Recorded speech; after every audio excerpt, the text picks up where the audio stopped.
All right. Well, welcome everyone to Conversations on Retail. My name is Steve Blair, and I have the honor of hosting the Conversations on Leadership and Culture conversation as part of the Conversations on Retail family. And I'm super passionate about organizational culture, the leaders that help shape organizational culture. That stems from a career in consumer packaged goods at P&G and Ghirardelli. And most recently, I finished up a 7-year run as the VP of People and Culture at the Harvest Group, a growth agency that comes alongside manufacturers and brands at major retailers. And one of the things that made Harvest Group special is the culture that we built there. And as we scaled that organization from 25 to over 250 in 2 countries and 5 offices, and we did that while strengthening the health of the culture. And so I have now launched an advisory practice called the Culture Collaborative. And I come alongside principled and passionate founders and leaders who want to continue to help scale their companies while keeping culture front of mind and while strengthening the culture of the organization. And so this project we have, Conversations on Leadership and Culture, is a chance for me to talk to folks out there that I think are doing it well, and folks that have unique perspectives about how organizations and leaders can make cultures stronger, healthier, and that's what I'm excited about. And today is no exception. The topic is Conversations on Retail, specifically leadership and culture. So most of our guests are in or around or adjacent to the CPG space, which is the industry that I grew up in. And today is no exception, but there's some interesting twists to today's guest. And so I'm really excited to introduce my friend, Paul Smith. Paul started his career in finance, actually in a big accounting firm, I believe. Paul, one of the big ones. Yeah, Arthur Andersen, and then went in finance inside P&G. Moved from there to research, which is, of course, the logical move from finance, not really for most people. Paul wrapped up a really successful run within P&G, and specifically leading research on the Walmart Global Customer team. Moved back to Cincinnati and continued in research, and then he did something that I admire more than I've ever been able to put into words for him. Is he set out to follow his passion to write and speak about the things that he's most passionate about, and that is storytelling.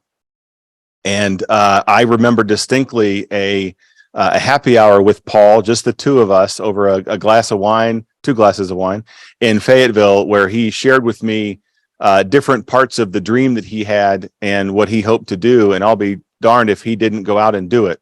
And so I'm excited to welcome my friend Paul Smith to the conversation today on leadership and culture, and particularly the power and the role that stories can play in organizations crafting their culture, protecting their culture, and living out the legacy of their culture, and that's through stories. So, Paul, welcome to the conversation. Yeah, thanks for having me. I'm excited to be here, and yeah, that was a pivotal moment for me. I think that spot, whatever bar that was, earned a special place in my first book in the acknowledgement. So, thank you for being such a big part of my journey. Well, it's a sushi place now, Paul. So when you come into town, we'll have to go get some California rolls or something. Okay. Yeah. Well, hey, Paul is currently managing director of Storymakers, and that's a group of thought leaders that go out and share their wisdom with the world. He's a best-selling author, 5 books total, Paul. Yeah. And all in this theme of storytelling. Some of it is storytelling to help leaders tell better stories. One of his books is an actual story that Paul crafted with a very interesting individual named Kenny Tedford, and just an amazing read. But what it does is it shows you what it's like to tell a powerful story in real time. And so not only is he teaching us how to tell stories, he's showing us how to tell stories. And one book in particular we're going to talk about today is 10 Stories That Great Leaders Tell, is one of Paul's books that really boils down or is really an encapsulation of the most powerful stories that organizations and leaders should have at their fingertips and should be well crafted as parts of their culture. So we're going to get into that in a second as the focus. But first, I want to go back a little bit, Paul. You've you've been at Accenture or Arthur Anderson, I guess, at the time, P&G, and now you've been on your own. And oh, by the way, folks, I also didn't mention he's also in college getting a physics major currently, which is just crazy. And maybe he'll tell us a little bit about that story as we go. But he's had some really cool, diverse experiences around people, teams, students in class. Paul, I'd love to understand from you, as we're talking about culture, two questions about culture. The first one is, do you have a good working definition of what a culture is? Have you got a particular way to look at it that has been helpful for you? Yeah, I think it probably is better articulated in a dictionary somewhere, but I think the collection of both norms of behavior and values is, I think, what culture is, because it's not just one thing. It's this collection of different expectations about how people should behave. Right? It's a company's collective set of expectations, and they can be different from person to person, but hopefully you'll see a theme. The more people that think your company is X, the more that is the culture, right? Yeah, and I would say the health of the culture is a function of deviations from that, right? Like I heard one definition of culture is it's what you get when people are left to their own devices. And I've heard another one that is culture is the behavior that you tolerate. And I think to your point, if you can do a good job of establishing what you expect from an organization and the values that you're going to let drive that, it's the consistency with which everybody in the organization lives up to those values, to me, is a pretty good barometer for the health of the organization. They don't all have to be the same and think the same and look the same, certainly not, but it's the deviations from the expected behaviors based on the values and the behaviors you actually get. To me, that's a pretty good barometer of health. Speaking of health, I would love to understand, Paul, do you have any stories about a culture you've experienced, whether it's, man, this was a really healthy culture, or a lot of times folks I have on the conversation, a lot of them have conversations about a culture that wasn't particularly healthy, and they have a story about that. So either one of those would be awesome, but Paul, a story about an organizational culture that made an impact on you. Yeah, I mean, I can start with my own experience and what I observed and the things that I heard. Some of the earliest culture stories, I guess, that impacted me. And you and I joined P&G about the same time, right? And I recall, but I started, like you said, in finance, and there was a guy I started with. We'll call him Barry. That's not his name, but we're going to call him Barry. All right, Barry. Yeah. So, you know, when I started, my first job was a financial analyst in P&G's hair care category. So Pantene and Head and Shoulders and Pert. And my job was to be the financial analyst on one of those brands. And so I was, you know, working with a group, you know, as you're well familiar, marketing folks and sales folks and R&D folks and engineers and, you know, all on a team trying to get products to market. Right. And it was kind of the quintessential, you know, financial analysis job that everybody wanted to have in the company. And I was very fortunate to have it my first job with the company. Barry had a very different job. Barry's first, and we both, you know, went to the same type of schools and got paid the same amount of money and we're at the same level. And he worked in what most other companies would call the accounts receivable department. All right. So he was the one that would have to work with the retailers to make sure that we got paid, and we, you know, sell a lot of stuff. So we need to collect a lot of checks, and, you know, you have to chase down all those delinquent payments and stuff is a lot of heavy lifting and a lot of work, a lot of phone calls and emails. And so which doesn't sound as sexy as the job that I had. However, Barry's job did have the trappings of success that mine didn't, and that nobody else's did in my new hire class. And that was this: Barry managed a group of 15 to 20 people. Okay. Barry was actually the boss of a bunch of people. Whereas I was a new hire sitting in a cube, you know, working by myself with this team. Nobody reported to me. You know, I was just, I'm the new hire. Right. Yeah. But Barry was all of a sudden in his first job out of college, the boss of 15 or 20 people. He had literally a big old school office with a closed door, and, you know, where I had the cube. He literally had the mahogany desk that he could kick his feet up on, whereas I had the little porcelain, plasticky, whatever.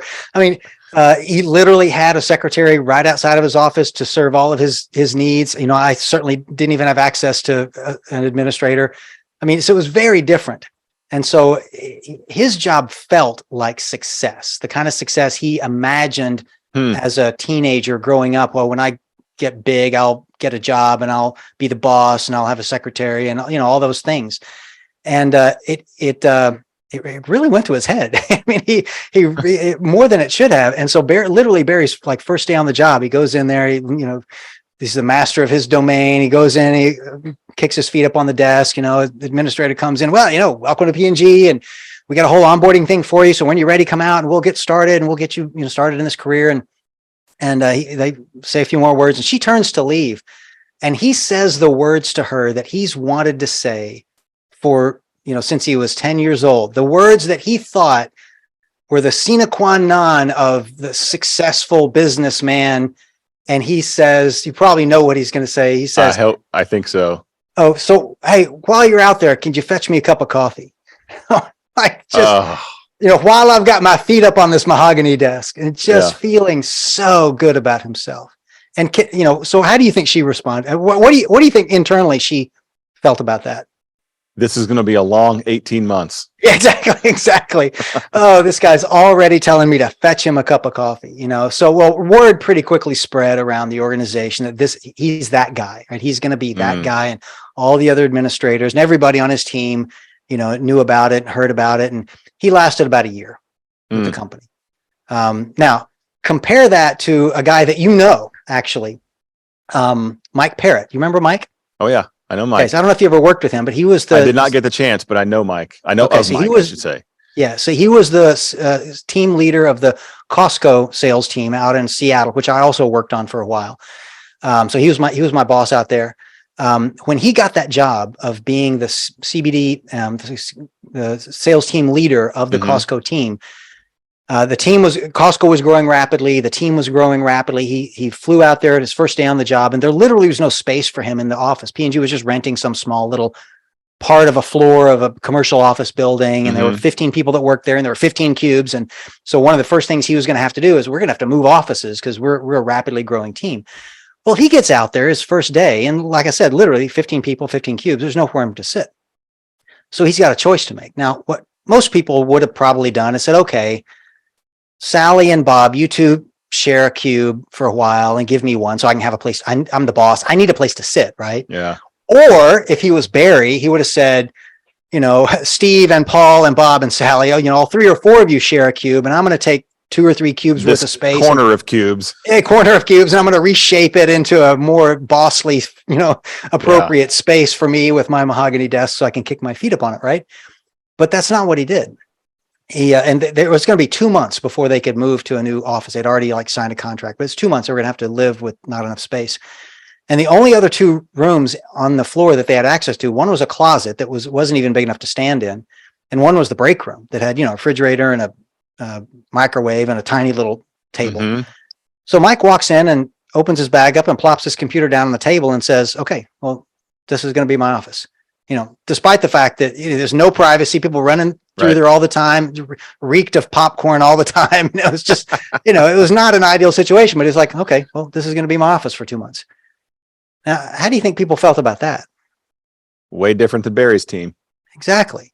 Now, Mike, as I'm not going to say all of this is a result of that one thing, of course, but I mean, that was the beginning of a very successful career for Mike on the Costco team. He was the leader for a decade. He now works at Costco. He's a senior vice president of something or another. But anyway, just those 2 stories tell a very different culture story, right? It tells very different about what's, like you said, the behavior that is rewarded and tolerated. And Barry's behavior it was tolerated for a little while, about a year, and then it wasn't anymore. And Mike's behavior was not just tolerated, but celebrated and rewarded and promoted and all of that. And, so just for me as a young manager with the company, seeing those 2 types of people firsthand, and how their careers went, shaped my thinking of what the culture was and what behavior was expected and the norms of behavior.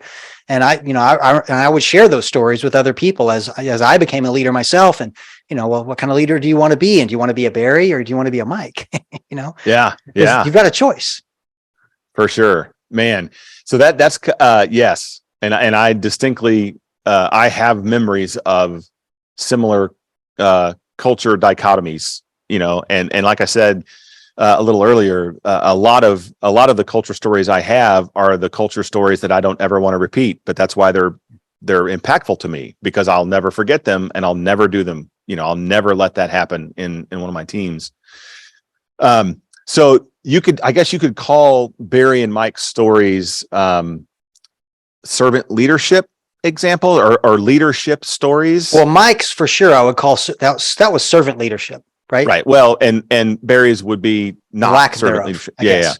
Yeah. So Or self-servant leadership, right? You've told a lot of stories with a lot of people and a lot of organizations, and I know that you have a book that talks about 10 specific stories. But I'd be curious, what do you think are the most important stories that an organization should have at the ready, mm-hmm. that really demonstrates the true intent, authenticity of their culture? And I would say it's a story that you could tell in an interview. It's a story you could tell to a client or a customer. What are those couple of most important ones that you think move the needle faster on what's this culture really like? Well, let me tell you a story. Yeah. So of those 10, well, let me back up a little bit. So, my first book, I think I talked about 21 different types of leadership stories. And, the Sell with a Story, I talked about 25 different types of sales stories. And there's a couple of dozen different ones in the parenting book. So I think if you add those all up, in the early part of my career as an author and a speaker on storytelling, I was kind of trafficking in about 70 different types of stories that I would teach people how to tell depending on the situation. And I got some feedback at some point that was, very appropriate. Like, that's a lot, Paul. Like, could you focus a little? Help me focus. Yeah. Could you narrow that down to? So that's what made me research and write the book, The 10 Stories Great Leaders Tell, just to kind of, what are the most important ones? If you're starting as a storytelling leader, what are the most important stories you tell? And one of those 10 is, by name and definition, a culture story. Right? Part of the job of the leader is to define the culture that he or she wants the organization to have. I mean, there are 9 others. There's a strategy story, there's a vision story, there's a sales story, there's a marketing story, but one of them is a culture story. Now, that doesn't mean you only need one culture story. You probably need several, but you need at least one. Like, if you don't have one, in fact, the way I think about it, if you're in an organization that's bigger than 5 or 6 people, culture is spread by the stories, not by what happens. I mean, if you're just a few people and you all work in the same building and the same floor and the same set of rooms, you don't need stories very much, because like everybody's going to see everything you're in it every that happens. day. Yeah, you live it every day. But once you're bigger than that, the people in this department don't see everything that happens in this one or at this office or on this floor or whatever. And you need it's the stories about what's happened that really spread the culture. The stories like about Barry and about Mike. If you met Barry and you saw it happen and you saw the thing happen to Mike, you wouldn't need the story. But most companies are bigger than that, and so you need the stories about them to traffic. Sure. So one of those 10 is like, you need at least one story that illustrates the culture you want to have. Sometimes you need one story for each element of the culture. So like whether that's company values or pillars within the organization. Yeah, most companies, and I know you know this better than I do, but most companies have multiple kind of tenets of the culture they want to have. This is a culture of, we're a safety focused manufacturing culture, or we're a work hard, play hard culture, or we're whatever it is. You've got 7 or 8 different ones that you want to advocate. Sometimes you need one story for each one to really illustrate it, but oftentimes your best stories are going to illustrate multiple ones. In fact, here's probably a good place for an example. And especially since it's the conversations on retail, and a lot of your folks are obviously familiar with Walmart. Some of them may be familiar with H-E-B as well. Right. So especially down in Texas. From Texas. Really strong retailer in Texas. Yeah. So in fact, H-E-B was founded, I think, in 1905 in San Antonio. And for many decades, it was the largest retailer in the state of Texas until the mid 1980s. So that's when Walmart became the biggest retailer in Texas, because it became the largest retailer everywhere about that time. Right. And so the CEO of H-E-B at the time was a guy named Charles Butt. He was a grandson of the founder of the company. CEO of Walmart at the time was, of course, still Sam Walton. So at that transition period, when Walmart took over as the largest retailer in the state of Texas, Charles Butt, CEO of HEB, called Sam Walton on the phone and said two things. First of all, congratulations. You're now the largest retailer in Texas, and the company I work for has been for decades. Secondly, I'd love to know how you did it. Like, I'd love to bring my leadership team to Bentonville on a learning mission. You're clearly doing something right, and I'd just like to know what it is. Now, Sam Walton would have been well within his rights to tell the guy to shove off, right? Like, we're competitors. I ain't teaching you nothing.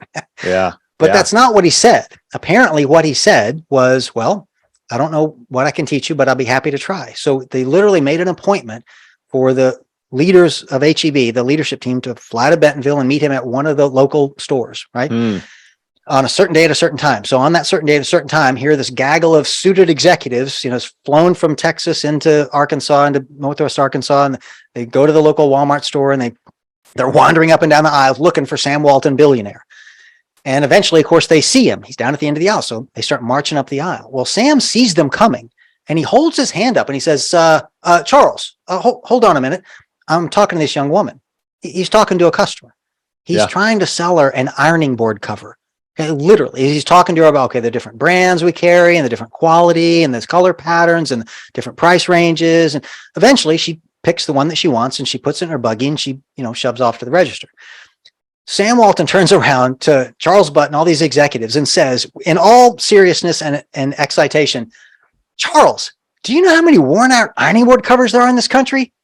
We're going to sell 1 million of them this month. Now, what can I teach you about retail? Knowing probably full well that just watching him in action probably taught them everything they need to know. But so let me just certainly taught them about the difference between a normal culture and a Walmart culture. Yes. And that's the point. So just having heard that story now, maybe for the first time yourself, what kind of lessons about Walmart culture would you have learned from hearing that story? Well, certainly customers, number one, which is, of course, in every Walmart cheer. There's room to get excited about every item in the store. No matter how small. Executives get passionate about the little things. The details matter. The details are important. I'm probably missing a couple, but those are the three I would take away. Yeah, exactly. And there are probably a few more. Just being passionate about winning. I mean, he was clearly excited by that challenge. Executives not being afraid to roll their sleeves up and do the work. He's the CEO of the company, billionaire, but he's out there selling an ironing board cover. So lots of lessons you can learn from that one story. Now, if you were a new hire at Walmart in their corporate headquarters in Bentonville, your first day, they probably give you a sheet of paper that says, here are our company values. And you're right. Number one on there is the customer's number one, but there are others listed as well.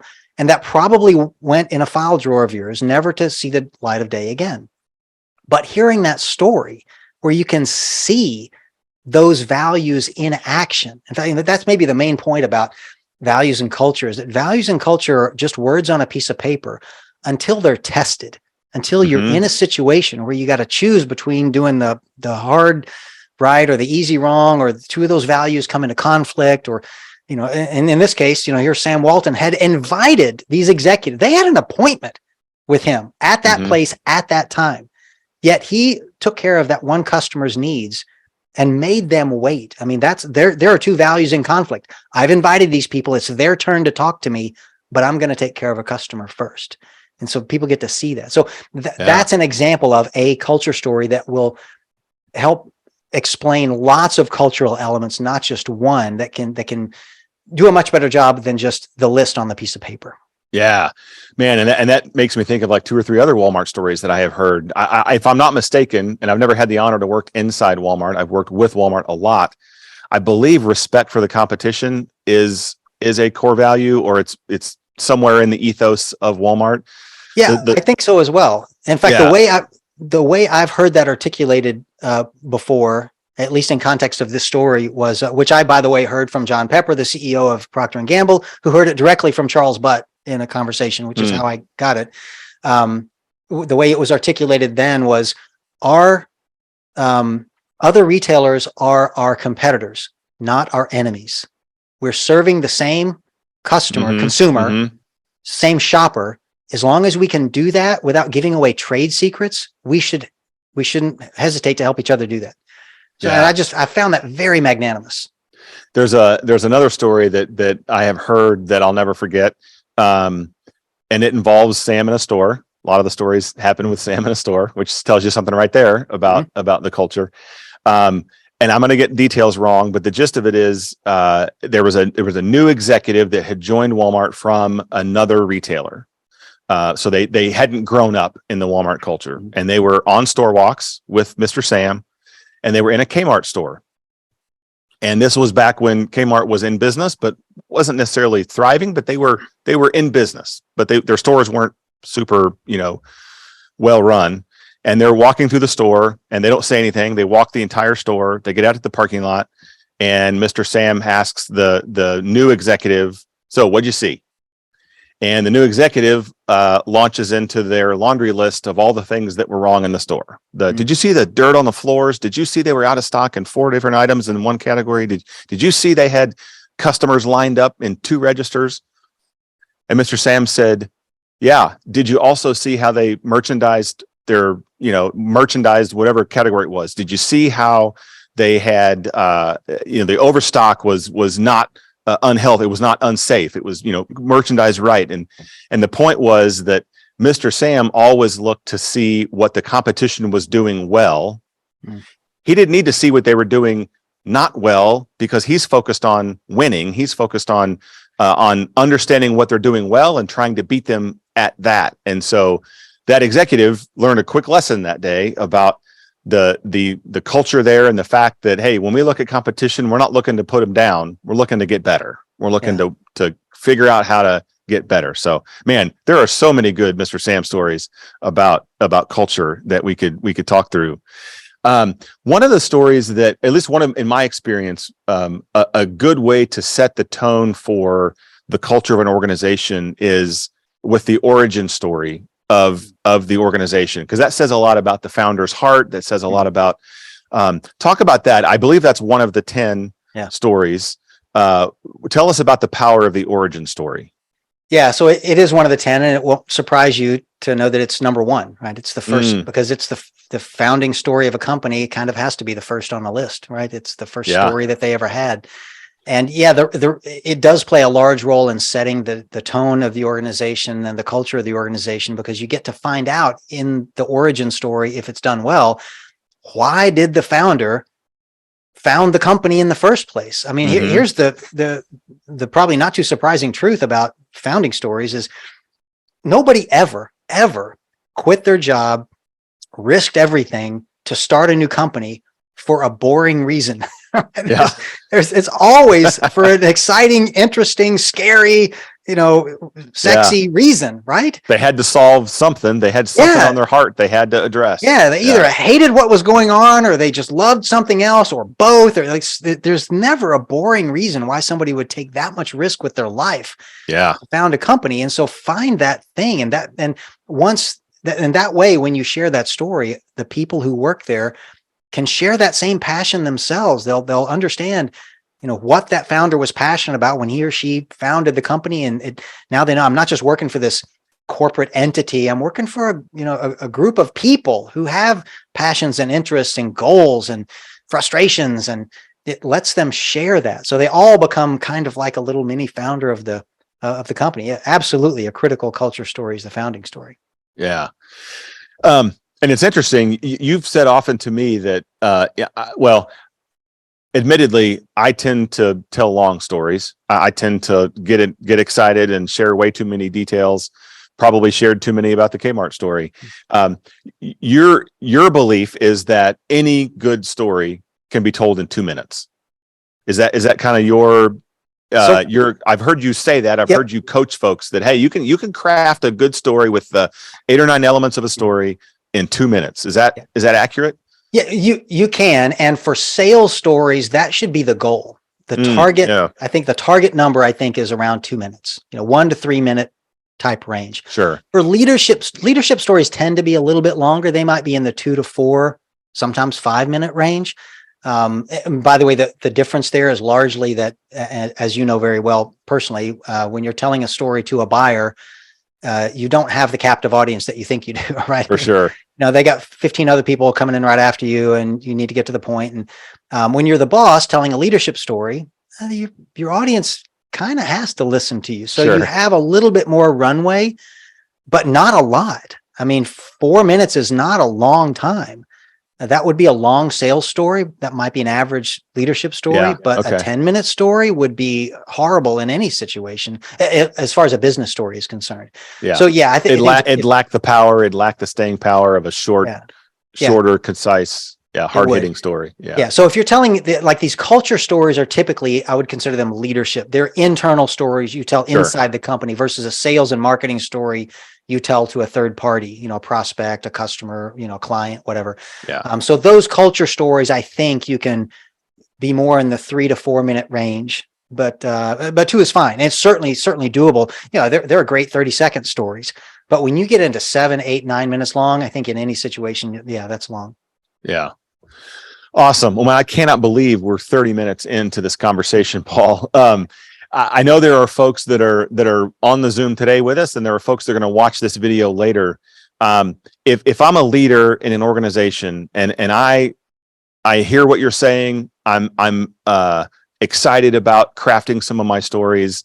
How does a leader leave the call today and go? What do they go do today, tomorrow, Monday, to get started? To start down the path of, okay, I'm going to start capturing some of our stories in our organization. Yeah, great question. So first of all, just recognizing that stories are important and that storytelling is a skill set that it would behoove you to get better at is the first step. I mean, because many people just assume, storytelling, you're either a natural born storyteller or you're not, and that's never going to change. That's just not the case. I mean, storytelling is an art form for sure. But I didn't have it to begin with. That's why I did all the research I did, is I just wanted to know how to do it, and nobody taught me. So you can learn it like any other art form, but you hire a teacher, you take a class, you read a book, you watch some videos. Treat it like a skill that you would want to learn and go learn the techniques. Oh, that's good. But secondly, like you said, if you want to collect some stories so that you can start telling them, you can't tell stories if you don't have any stories to tell. So the main thing you need as a leader to be a better storyteller is to have a large collection of stories that you can draw upon at the right moment to tell a story. So you need to just start collecting stories and adding them to your repertoire. And there's some pretty simple techniques to do that. Some of my more creative clients will, first of all, just ask for them, on your company website or whatever. We're looking for customer stories or these type of stories. Please share them. Some of my clients have competitions to make, come up with a story, make a video of yourself telling a story, submit it on this website. We're going to have a competition. You're going to win a prize or whatever. But the simpler ones, I think, are the better. Like some of my clients will have, once a week in their weekly staff meeting, there are 10 people that come to the staff meeting, and every week somebody's job is to share one story, just a 2 or 3 minute story. It's a 1 hour staff meeting. We're going to spend 2 or 3 minutes on a story. This week is Steve's week. Next week is Paul's week. Then it's somebody else's. And 11 weeks from now, I know, Paul's going to come up again. But like you do that. And then at the end of the year, you got 52 great stories to add to everybody's repertoire of stories to tell. Some of them are even more deliberate about it. Once a month, they'll have story circles. So that's where you invite almost a random group of 25 people to lunch. You order pizza, and the only thing you're allowed to do for the next hour is eat pizza and tell stories. And somebody's job is to record everything. And then next month, it's a whole different set of 25 people, and just come in and share stories that you think might be helpful for other people to have in their repertoire. And then, at the end of the year, then you got hundreds of stories that everybody can share. I know at Harvest Group, one of the things that we did was once a quarter, we devoted a team meeting, and team meetings were every Tuesday from 9 to 10, company time focused on the company, right? And on the business. And once a quarter, we would devote that entire hour to stories about our values, stories where, and then generally it was a teammate telling a story about another teammate when they observed them living out a value within the organization. And I can tell you of the 15 or 20 stories that will stick with me for life from Harvest Group, probably 12 of them came from one of those quarterly sessions where we just told stories about each other. That was the important part, was you're telling a story about a teammate where they lived out a value, or you're telling a story about a client that lived out a harvest value. So yeah, storytelling circles in, that concept is awesome. Yeah.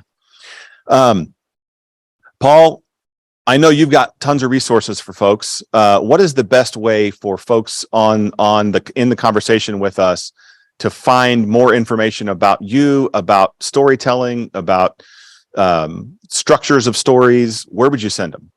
Yeah, so probably my website's the best place to start. So it's leadwithastory.com. It's just the title of my first book, and I was never more creative with website titling than after that. But yeah, so there'll be links there to all the books and the training courses I do that teach you all of those kind of things. What's the structure of these stories, and which stories should I have, and yeah, like you said, how long should they be? All that kind of stuff.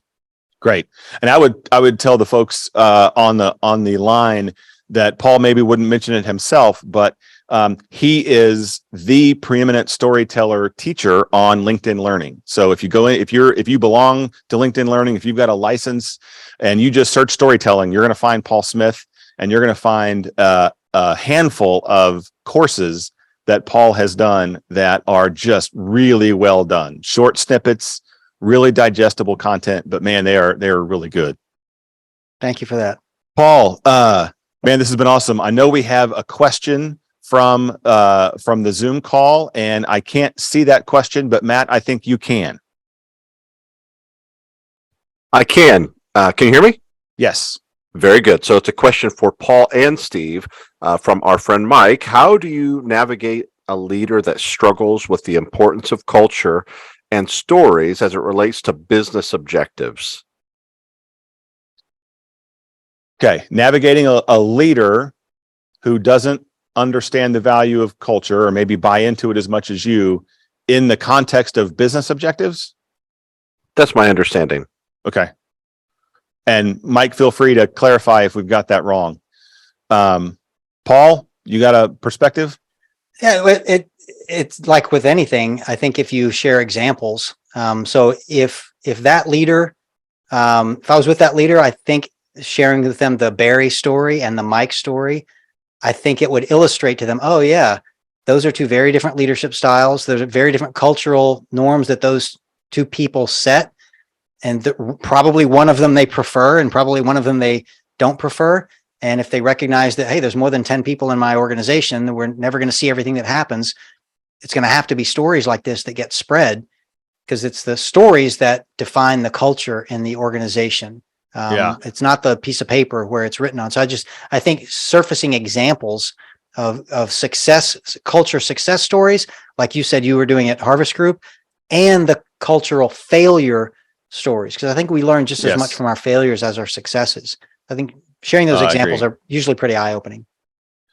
Yeah, I'll throw one other thought out there as well. One thing I learned from the Made to Stick book by the Heath brothers, which was kind of an inspiration for you, I know, for your storytelling, is the power of putting the listener in the story, and the fact that if you can get someone to be a part of a story that they may not even know they're part of yet, they'll never forget that story, right? And I know the story from the book is about the NBA rookies and how they go through rookie school, and the fact that they put them in a story.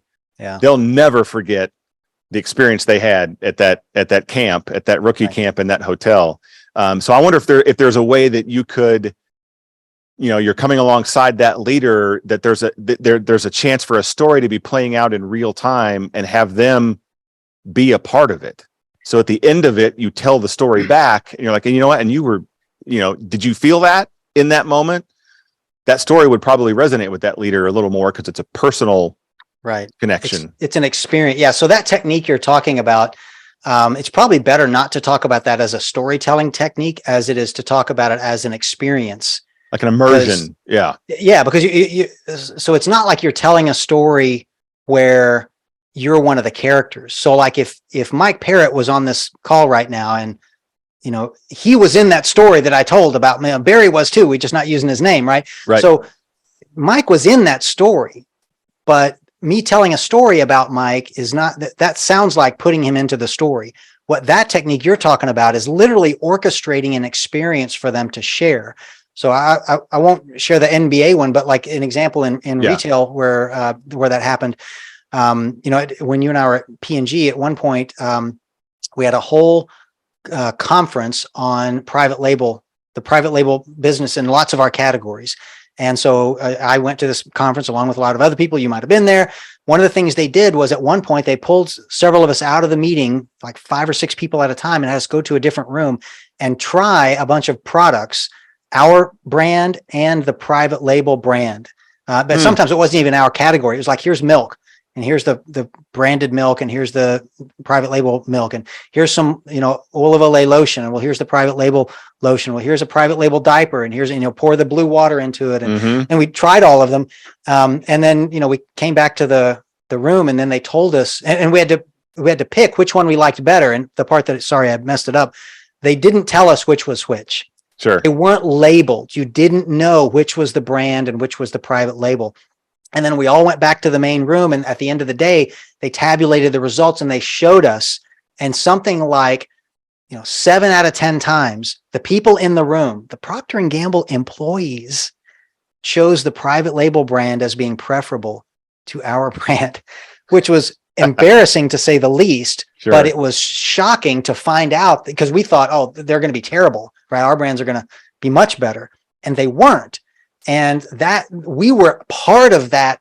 It wasn't a gag, but we were part of that experiment. Sure. You were in it. That made a much bigger impression than if they had simply told us at the end of the day, well, we've conducted research among, 200, random people. And it turns out that 7 out of 10 times they prefer the private label brand in all of these categories. And we'd be like, that's not, I don't believe that.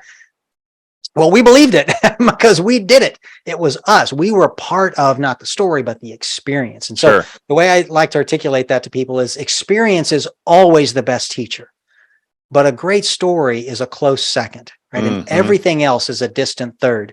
If you can orchestrate experiences like that to teach the lessons you want to teach, absolutely you should do it. But it's just not possible all the time. It would take too much time and money and effort. So the second best is always going to be a story about something like that happened. Yeah. And every other form of communication is going to be your distant third. You're as you're saying that, I'm thinking back to the middle stop in your career, which was research, and the sheer power of a focus group over the power of a written report of the trends in the market, right? And when you can get an executive or a leader behind the two-way glass, listening to your customer tell you what they think, lands way different than statistic. Reading a report. And I'll go even further, and you may know the example I'm about to give, but there can be stories about what happens in a focus group that live on for years and years and years. Absolutely. Specifically, bins of crap. That I think if those of us that are within the P&G world, real quick, I don't know if I can, I hope I can tell this story and won't get in trouble, but P&G was trying to help Walmart understand the importance of clean merchandising, action alley, cleanliness of the store, and like reducing clutter. I can't remember what the name of the big project was. Project Impact, maybe? I can't remember. But the other main thing I think that the research was about was having recognizable high quality brands on the end caps. So now go ahead and tell the so a group of CPG leaders have been trying to talk to the DMMs and buyers about the importance of those things, and they were meeting some resistance, and they didn't have the data necessarily, so they pulled in a focus group of Walmart shoppers. They had the leaders behind the glass with M&Ms in the bowl, and they're watching and snacking, and a consumer was asked to describe what it was like to walk down Action Alley. And the phrase that she used was basically like walking by a bunch of bins of crap. And of course, no one could have said bins of crap and in a meeting with Walmart 6 months later or earlier and made it make a difference. But the fact that it was a live person, unprompted, sharing their true feelings and in such an impactful way, I know I've never forgotten that story, and I wasn't even part of that story. But it just, the power of the voice of the customer is another story like that. That you put them in the story. This case, they were watching a focus group of real people give real perspective. That's awesome. Yeah. Yeah, in my 20 years at P&G and 12 of those in consumer research, that is the single most memorable customer focus group that I've ever seen. Because we videotaped it, of course, and so sure. I replay it in my head all the time. And she says, "Oh, you just walk down the aisle and there's this giant bins of crap, and you don't even know where to look." And I can still see it and hear it. Well, unfortunately, for similar reasons, I have a story of my own that I will never ever forget, and it's the opposite. It's putting someone in a story and it backfiring, and I'm not going to tell it for fear of incriminating myself. But it deals with. Well, they can read it in my book. They can read it in your book. It deals with a candy buyer at a baseball game, and I will not tell the story, but I will never forget that one either. Paul, thank you so much for coming, man. I don't think there's any other questions, Matt. I'm not seeing any on this side. Paul, I always like to ask people, just because it's a thing for me and it's my conversation, so I get to ask it. Can you think of a song that conveys the energy or the feeling of a healthy culture that you've been a part of? Can you think of like a song that captures the moment, captures the essence of the healthiness of a team or the healthiness of a culture? And I know it's a crazy question, but I've asked everybody and we get all kinds of crazy answers. Yeah. And you were kind enough to send me that question ahead of time. And I think I drew a complete blank when I first read it. But when I think of songs and culture, what comes to mind is more not company culture, but and pop culture is not the right word, but the culture of the society in which you live. Life. So Life. Yeah. So I think of like, what's that song, War, what is it good for? Absolutely nothing, Low songs Rider. like that just, represent an entire generation of people. And in that particular case, that was 1960s counterculture. Sure. Opposed But to the Vietnam War. captures the sentiment of the day. Right? Yeah. And becomes the anthem of entire generations of people. That's what I think of is songs like that. Yeah. Whether you support that political point of view or not, it's almost irrelevant. But Sure. songs have that kind of a power to galvanize entire generations of people. So. Yeah. Awesome. I have taken a personal challenge one time of trying to come up with a song that captures the essence of each of our company's 5 core values. And I didn't complete that mission with excellence, but I had fun trying. What's one? I'm curious. What's one of them? Like pick one song. Well, there's some easy ones, right? So the value of relationship, you could pick Sister Sledge, We Are Family. You could pick We're All in This Together from, of course, High School Musical. That's, yeah. Those of you that have teenage kids or now 20-year-olds, Jacob's laughing at me. So yeah, it was that kind of thing. It was like, hey, fun little exercise, maybe an icebreaker at a meeting, hey, come up with a song that captures our value of legacy, and let the team kind of play with it. So there's an idea for folks that are listening. Paul, thanks again for joining us. Thank you, all of you that were online with us, for joining Conversations on Leadership and Culture. Be sure to check out the Conversations on Retail homepage. That's where you can watch all of the archived videos of not only this conversation, but Mike Grain's conversations on supply chain leadership and RFID and all the things going on there. So check out Conversations on Retail, and we'll see you next time.